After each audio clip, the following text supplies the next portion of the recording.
morning to you. Thanks for being with us. Let's start with you. Which team's new addition you think gets them closer to a title, Lakers or Nets? Well, thank you, Jen. I'm usually not treated so nicely on this show, so I appreciate those words. But you said it earlier. Look, both of these teams improved. I really like what both teams did. They both improved big time, so that's good. They gave themselves more depth. They were already deep.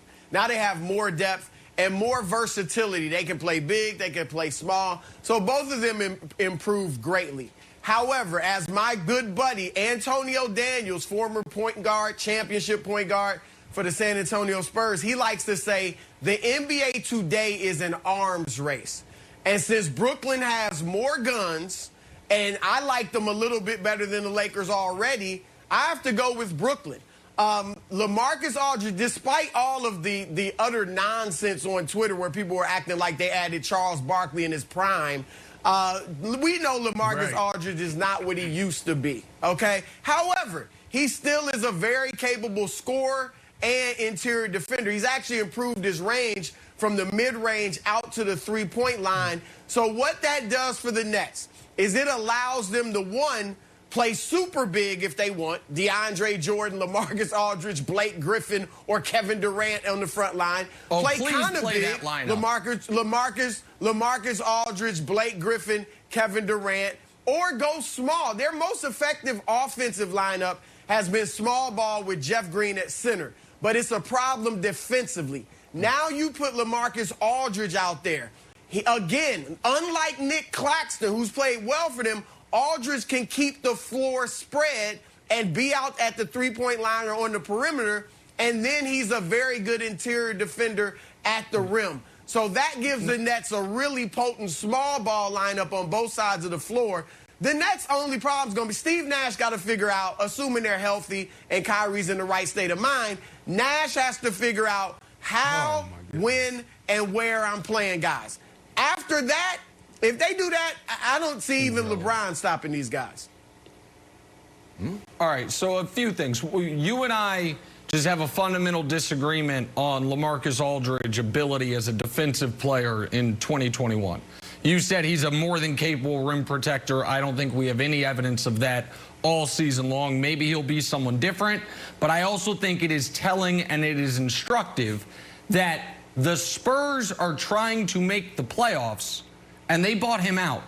And Broussard, you know as well as I do, buyout guys are usually more the Blake Griffin, Andre Drummond sort, meaning expensive guys on terrible teams that they want to, listen, we can save some money, we can get younger guys involved, we're not re-signing them, might as well move on. Aldridge is interesting because the Spurs are in the playoffs right now, and they basically told him a few weeks ago, you can go home, where you're not going to play anymore this season because you're not helping us. But those lineups you were throwing out there, Broussard, listen, when the Nets are healthy, if and when they are, the lineups they need to be playing, obviously, are KD, Harden, Kyrie, Joe Harris, and then if they want to be small, Bruce Brown, and if they want to be big, Nicholas Claxton. The reason that I think Aldridge could be more problem than solution, and I think it's probably neither, I think it's probably a net zero, is, Brandon, you now have a first-time head coach who has 3 former All-Stars on the roster, all of whom expect to play, none of whom help you, in DeAndre, Blake, and LaMarcus. And the younger, less accomplished guys actually help you more. And so I just feel like if I'm Steve Nash, the Nets keep adding to the degree of difficulty in my opening season. They never had a talent issue. Ever since they added Harden, talent hasn't been the issue. Defense has been, I believe, an issue, and we don't have to go down that road right now. But they've never had a lack of talent. And now you're adding guys who I think are going to expect roles who don't need roles. And I don't see how Aldridge helps the Nets. Well, I disagree, and I'm going to speak from a player's position. When you're an aging player and you want to win, you just want to win. You're willing to go to a situation and sacrifice. So Blake Griffin, if he plays 10 minutes or 15 minutes, he'll be happy. LaMarcus Aldridge, same situation. And then I want to push back on you with this Aldridge thing from a player's perspective. The reason why he was sent home probably comes down to their lack of chemistry. It comes down to the drama that they've been having since 2017. Let's not get this twisted. Let's not think that these issues just started. So you have a guy that's been in San Antonio not really producing at a high level because their relationship is bad. It goes back to 2017. So yes, he's an aging guy. You know, he's not going to give you a ton, but it is a great move for the Nets. And Chris, I agree with you where this is all about depth.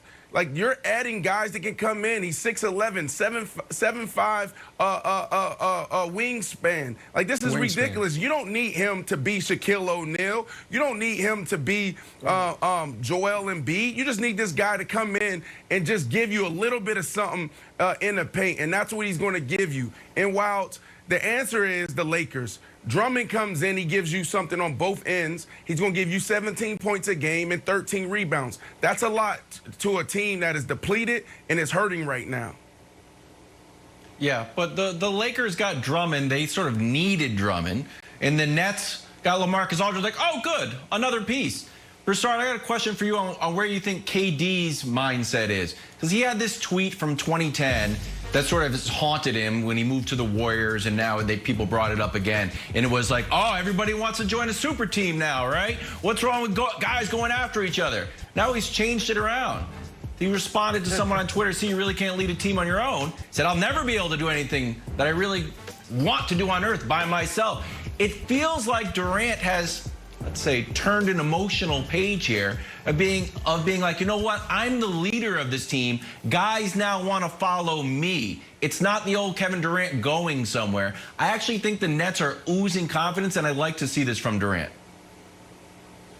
Yeah, I agree. Look, a lot of people, you know, been shooting out this weekend that, hey, Kevin Durant, he won't get credit for this championship. It's the same thing as in Golden State where they're stacked. I don't think KD cares anymore. I really don't. I like a lot of people thought he was going to Brooklyn to show I can lead my own team to a championship. I think he just wants to win. We all know he's the best player on the team. Or, you know, Harden's chasing him, but he's the best player on the team, generally speaking. Is he? Hold on. Yeah. Hold on. Is he? Is Durant the best player? I've listened to you and Brandon. Tell me James Harden's the MVP. James Harden came out this weekend, said he's the MVP. I'm asking. So we're certain Kevin Durant's the best player on the team? They just want to win. Right now he is. Right. A prerequisite for MVP isn't you got to be the historically best player on your team. All right now, Kevin Durant's not even playing. So James Harden is the best player right now, and he's been the best player. And here's the thing, Nick, he's the key, okay? He's the one making it all work with his unselfishness and his play at point guard. Sure. We all thought, how in the world is this going to work? It's all been because of James Harden, not Kevin Durant, not Kyrie Irving. No, don't say James we Harden. all. Don't say we all. Don't say we all. Y'all thought. 1, 2, 3, 4. I was the only one that said, come on. When you got superstars coming together, they got to have a conversation. These guys are smart enough to understand that somebody has to sacrifice. That's right. And James Harden was the key. James Harden is the glue, Nick.